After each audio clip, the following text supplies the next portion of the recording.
The High Court in Johannesburg has granted President Cyril Ramaphosa an interdict. He wanted to halt a private prosecution bid against him by former President Jacob Zuma. Judge Roland Sutherland made the ruling earlier today. As to the balance of convenience, the respondent suffers no harm if there is a delay in the private prosecution in order to debate the controversies alluded to in this judgment. As mentioned earlier, the trial of the alleged principal offenders has yet to begin. Their conviction is a necessary condition for criminal liability by the applicant. The costs of this application were hotly debated. However, it is unnecessary for us in this urgent hearing to address that question, which shall be reserved for a decision at the hearing of the main case. It is for these reasons that an order will issue in the following terms. 1. The application is urgent and the ordinary forms and service provided for in the Uniform Rules of Court are dispensed with. 2. Pending the final determination of Part B, the first respondent is interdicted from taking any further steps to give effect to the nolli prosequi certificates of 21 November 2022 and 6 June 2022, and the summonses issued by the Registrar on the 15th and 21st of December 2022, or to pursue the private prosecution under case number 59772 of 2022 against the applicant in any way. 3. The costs occasioned by this urgent application shall be reserved for decision at the hearing of Part B of this case. 4. The parties' representatives are directed to immediately approach the office of the Deputy Judge President Johannesburg to arrange a case management meeting to set an agreed date for the hearing of Part B. We hand down this judgment, which will be uploaded online within the hour and emailed to such parties as who require that. Court will adjourn. All right, for more on this story, I'm joined by legal analyst Mpumelelo Zikalala from Zikalala Attorneys. Thank you very much for joining us, Mr. Zikalala, here on eNCA. Now, just firstly, I did ask this to another, as you guys refer to each other, learned colleague of yours, in terms of what you would advise as, a legal practitioner. After today's judgment, would you advise your client to still go ahead with Part B of this application? I would say yes, if you firmly believe that you do have the grounds or that it was issued in a much more valid manner. In fact, from the eyes of the former president, he's simply saying, I applied for a prosecution certificate, I was handed one. When I needed clarity to who the certificate is against, they said anyone that is listed in that particular docket. So in this case, if the name of Mr. Ramaphosa is listed, that means he is fair game. I can be able to prosecute. However, it then goes back to the NPA in terms of saying, clarify what the certificate actually means. Yeah. You've given a certificate that is not suspect specific. So from the eyes of the person who's receiving it, what evidence is there that you have looked at the evidence in the sequence of events, assessed it against the president, and then said, we're not going to prosecute against it. So the certificate is very vague, and it's up to the NPA to fix it. Then they have a bit of time before Part B has actually been listened to do exactly that, so that they don't, or they end this ambiguity, which is out there, and that is clogging our courts of legal battles.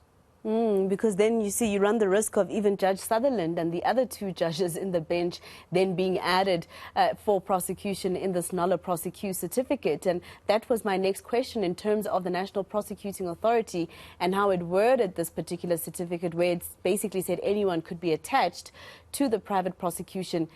That, I think is problematic, and maybe that's what should be set aside, the certificate itself. Definitely. And it's up to the NPA to then come back and say, do they usually issue certificates in this particular manner? And the answer is no. Whenever a certificate is issued, it is suspect-specific or suspect-tailored, because that's when they would say, we want to pursue a matter against Zikalala. We're of the view that there's no subsequent evidence that is there, so you can go ahead and do it on your own.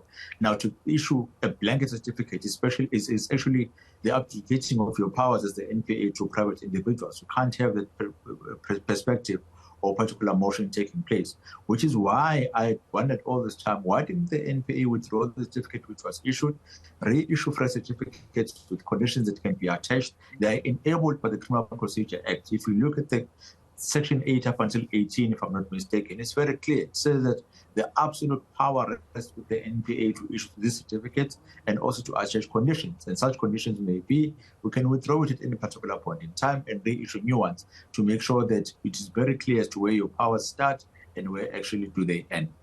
I want to go back to my first question about how you would advise a client as a lawyer, especially after today's interim judgment, which cannot, of course, be appealed, right, until Part B has been concluded. When you look at the Criminal Procedure Act, it has provisions, of course, of private prosecution, and it has a way that the NPA is supposed to write the letter, a way that a private prosecution is supposed to go, right? And if today the judges, the panel of judges in today's judgment said that, it is urgent and that they don't give him the right to go ahead with the private prosecution on Thursday, then does that mean the summonses, as the president has applied for them to be set aside and deemed unlawful, doesn't that almost nullify Part B of the application if the judges today have said that this cannot be urgent? Especially when you Not look at the Criminal Procedure Act. Okay. In fact, what the judges have said, if you look at I think it's the last 2 or 3 sentences of, I think it's the second part of the order, it says that you are then suspending anything which has to do with the summons. So there's no determination as to the lawfulness of the summons. It simply says whatever action would have resulted from the summons, it is now suspended up until Part B has been executed, meaning that they can't be served again. They not saying that there are no force and effect, they are temporarily suspended up until this whole process has been done away. So you still have to deal with the merits of the summons, the merits of the certificate, and all the other things which are attached to it. It's just that to determine whether you can be able to use that particular tool of the summons, you have to deal with Part 2 of this application first, be found in your favor, in this case, in favor of the former president, and then you can be able to execute on it. Yeah, wouldn't that have been a better route to take legally, to go ahead with the not a prosecute of Advocate Billy Downer and Karen Moore, see how you go, how far you go with that, and if the ruling is in your favor, then you start to apply for more people to be attached to it. Wouldn't it have been a better route to take? It could have been, however, you also run the risk of exposing all your witnesses in your legal strategy in the first part of your proceedings, depending on who you want to proceed against. Because by the time you go back and you try and institute fresh proceedings, you've already gone the whole 9 yards in terms of what you need to prove or what you don't need to prove. But if you come back and look at the merits of this particular matter, they do favor the President Ramaphosa, the merits of it. Let's remember, there's Part A dealing with the agency, which was done and dusted today. And there's also Part B, which deals with them. Now, on that one, the president's response or defense is, you can't prosecute me for doing something which is correct and which is right. I, as the president, do not manage in prosecutorial matters. Where you have a prosecutor who's misbehaving, I'm not going to be the one who's going to call them into order. There's a National Director of Public Prosecution. There's the Legal Practice Council that is there. You can even go to the minister and ask for the intervention, but not the president. So if you accuse me of being an accomplice in any particular matter that has taken place, in that case, you are incorrect, and I must be able to go and defend myself in that in those particular proceedings. So, in Part B, the president is going to be successful in proving that really this particular certificate was not supposed to be issued, or if it was issued, it wasn't meant for him. Maybe it may have been a different interpretation that has taken place. However, if you look at it, it does not apply to the president at all. The president has nothing to do with disciplining prosecutors who are misbehaving. It's just the sole of the National Director of Public Prosecution and also the LPC. Yeah, and I think that was one of the arguments that Maineja actually put forward as representation for President Cyril Ramaphosa. He said you cannot expect that the president will start dealing with NPA matters because that's overreach. He's got a minister, he's got a National Director of Public Prosecutions, etc., that he has put there to be able to deal with matters that the public deems was done unlawfully by the National Prosecuting Authority. And that's the danger, right? Expecting that the president will then overreach and deal with legal matters. But also, Mr. Zikalala, in terms of this letter that the former president says he sent to the current president and the current president then, delegated to the minister, it's easier in terms of his private prosecution of Billy Downer and Karen Moore because he did have complaints to the NPA about these two individuals. He's never had a complaint to the NPA about the president and feeling as though the president is not doing enough, right? You're quite correct. And that's not the appropriate place to complain to, because at the end of the day, the president is not accountable to the NPA. The only time in which the NPA would get involved if there's been a criminal investigation that has taken place and they have to decide whether they have to prosecute the president or not. So the president is quite correct in terms of saying, I'm not going to meddle in any of the matters which are taking place. But then let's go back to the whole cause of this problem, of this particular issue that we are faced. Now, here it deals with the leaking of certain information which is supposed to be the safeguards in the safe hands of the prosecutor being leaked to a second individual. So that's the merits of the case that must be looked at. So the most important question would be, where does the president feature in this particular process when information is being leaked? He did not instruct the prosecutor to leak it or to allegedly leak it.